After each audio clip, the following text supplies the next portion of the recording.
Hey there, welcome. Welcome to Rise and Receive. This is an opportunity in your day to stop whatever you're doing and explore how to receive fulfillment in your life by unlearning struggle. So we are wrapping up a four-part series that includes a bonus on Feel Your Power, Feel Your Peace, Reclaim Your Power. Got that backwards. Feel Your Peace, Reclaim Your Power through the new year and beyond. And with this, we've done 4 tips. So the first tip, just as a little bit of a review, if you're new to me today, is we talked about where your power lies. Tip 2 was reclaim your power to choose. Tip number 3 was reclaim your space. And from that, I got some feedback that let me realize I wanted to go deeper with that. So we went into a bonus this week on when you can't see your way through. How do you reclaim your environment, actually, not your space, your environment, when you can't see your way through because your environment is being really demanding of you? So we talked about how to go deeper into that concept of reclaiming your inner environment. So today, tip number 4 that wraps the series up is value your needs. Value your needs. So I invite you to think about, what is your relationship to your needs? Do you have needs? Do you listen to them? Do you invalidate them? Do you not know what they are? Do you tend to think that it's better to be needless or low maintenance? Well, all of this is really important to feeling your peace and reclaiming your power. So with that, if you don't know me, before I dive into that, I'd like you to kind of start thinking about your needs and your relationship to them. And we're going to put this in a larger context. My name is Sonia Miller. I'm a speaker, coach, and best-selling author, and I mentor ambitious, goal-oriented people to surpass their limits with ease and speed. And the way that I do this is I love to illuminate blind spots, because I've discovered after 25 years of coaching ambitious, goal-oriented people, and I claim myself as one of those, we tend to have a very specific and unique set of blind spots that come from this overdeveloped set of skills having to do with doing, a lot of thinking, a lot of action, a lot of making things happen, but we're malnourished in human being skills. So there's human doing skills and human being skills. And when you're malnourished in human being skills, what tends to happen is you'll hit your upper limit. That's what we're here to do, is surpass these limits. Because when your goals aren't happening, when you're hitting a limit, or you even get your goals but they don't last, it's because you're doing more of the same, which is working even harder. But what's actually happening is you're missing an essential skill that most ambitious, goal-oriented people simply don't have. And that is how to receive. You see, human doings operate as hunters, so we know how to pursue, go out and get. But we don't know how to stop all of the hard work and actually receive what we've been working so hard for. And when you tap into the human being skills, your upper limits dissolve and all sorts of things start to happen. So today, as we talk about valuing your needs as the 4th tip in reclaiming your power and feeling your peace, I want to tie in a very powerful example. This is just one client who just went through this example, and I was talking to another client, and it just keeps happening. It's just so powerful when you understand the connection between valuing your needs and what that has to do with receiving more, receiving raises, receiving opportunities, receiving money, receiving job offers, receiving romantic interest. It's all about receiving when you learn how to value your needs. So this produces tangible, real-world results. Not to mention, you start to feel like your needs are getting met. So it's a win-win all around. Okay. So with that, I'm going to talk today about what this means to value your needs, why it's important, and then how to do it. Excuse me. So what does it mean to value your needs? Well, the basic place to start is this. We all have needs. We come into this world having needs, fundamental needs, okay? And I'm going to share that this idea about valuing your needs was a game changer for me. And it's, as much as I've done a lot of leadership training and a lot of accessing the source of my power, this piece was the missing puzzle piece. And my mentor, one of my mentors, Marshall Bircher, and then referencing an author who talks about the core needs in a book called The Emotionally Absent Mother. She talks about the 10 core needs. So we all have needs. Now, the question is, how do you relate to your needs?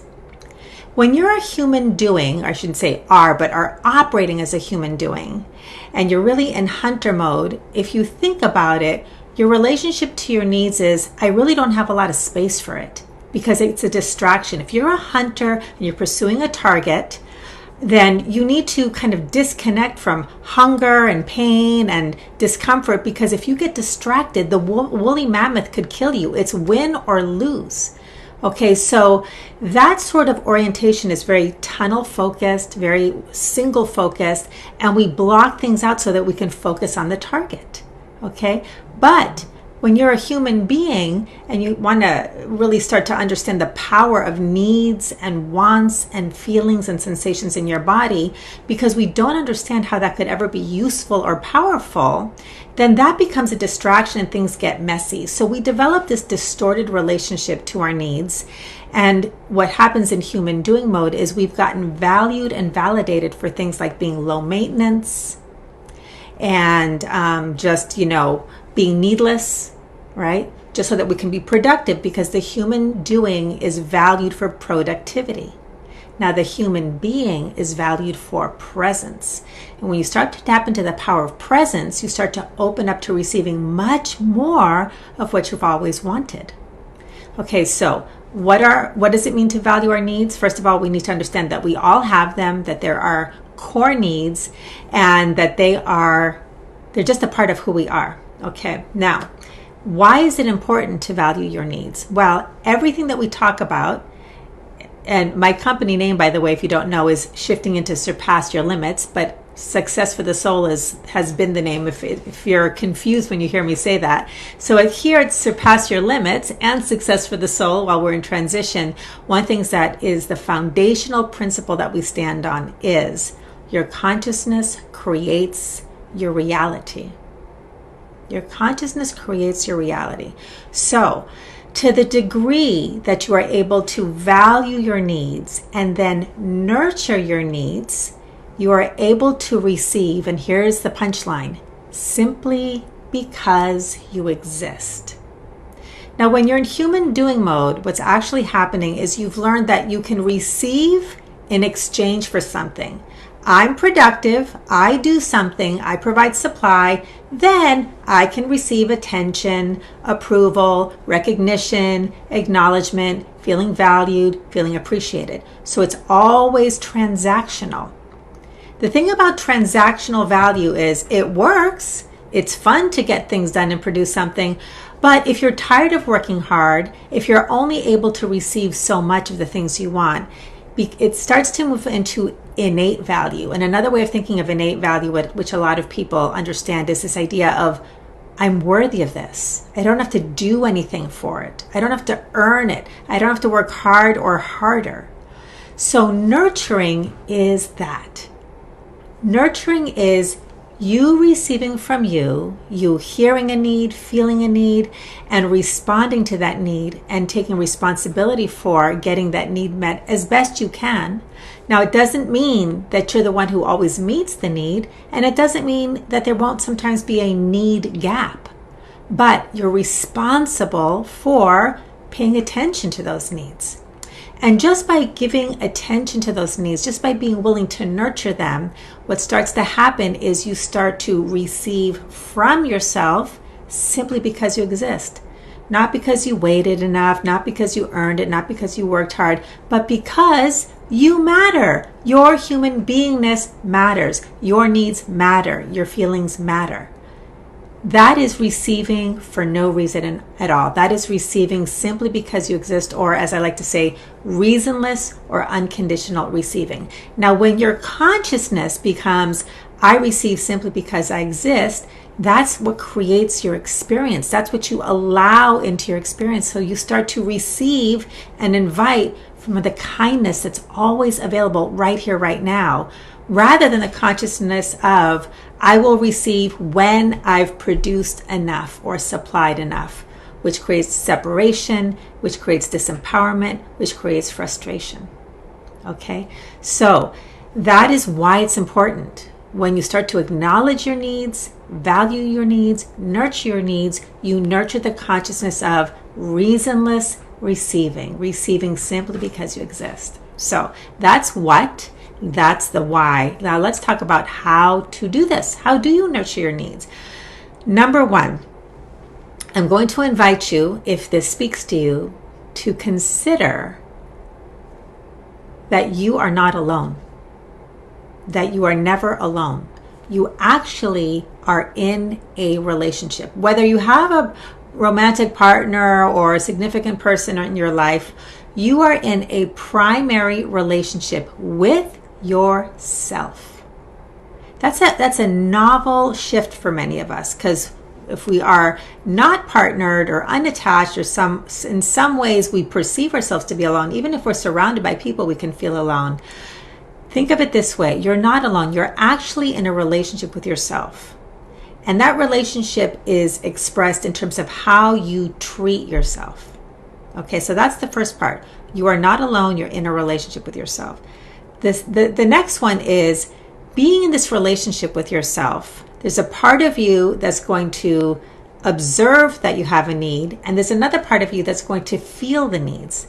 So when you start to allow yourself to actually pay attention to, I'm having a feeling, this is the realm of human beingness. I acknowledge this, I witness this. Now you can reclaim your power to nurture this need. Now, if nurturing your needs is unfamiliar to you, then the third step is be willing to be in a discovery process for perhaps the rest of your life about what it means to show up for yourself. What does it mean to show up for yourself? So it's Lee Jasmine Curry. I always get her name switched around, from the book, The Emotionally Absent Mother. She talks about 10 core needs. Okay. They include things like the need for attention, the need for availability, the need for time, the need for rest, the need for being valued, the need for play. There's 10. This concept was so powerful for me. It started to open up my world and dissolve my limits in a way that was so incredible that I started to just value and validate other needs, which I included in the Receive Oracle card. So in here we have 14 needs. Things like reassurance, the need for reassurance. Now, just because you start to connect with these needs doesn't mean that you have to go get it outside, because sometimes there's not going to be a person who's going to be able to meet that need.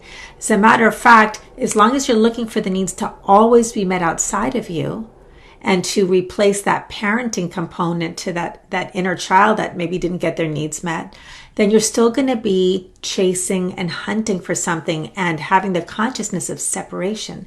So when we learn how to nurture our needs, we start to reclaim our power to get these needs met, to embody, I am receiving for no reason at all. And that's what dissolves the upper limit issue. It's incredible. So let me give you a quick story.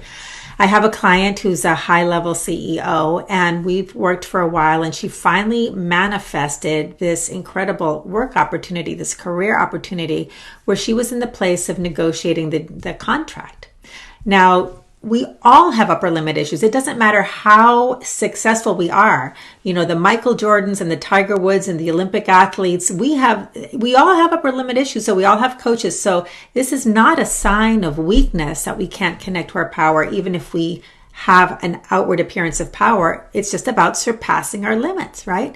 So for this particular client, she was torn between the value and the compensation she knew that she represented and what she wanted to get paid as part of the whole package versus what was coming in and what was being offered. And a part of her could hear the voice of like, oh, maybe I'll just give in. Maybe I'll give in. And I said, no, absolutely not.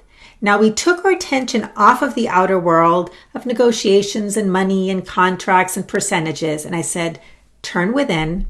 What's the need? What is the need? And her need was the need to be valued the need to be valued and have that demonstrated through getting paid what she was worth.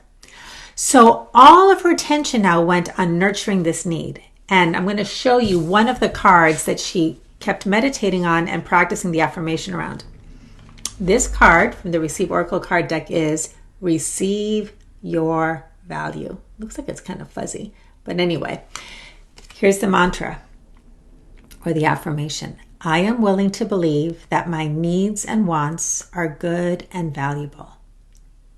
So she kept practicing that and contemplating that. There were some other cards that she was focusing on, and there was a little add-on that we did with that, which is I am willing to believe that my needs and wants are good and valuable and behave as if this is so, as if this is true, which meant that instead of giving in to a lower, payment, which is not what felt like the valuing of her needs, of feeling valued, instead of getting into hunter mode where she might think she have to do battle and, that's what that hunter does, fights and suits up and puts on the armor and you have to battle out in corporate America. Instead, I said, just stand like the majestic tree.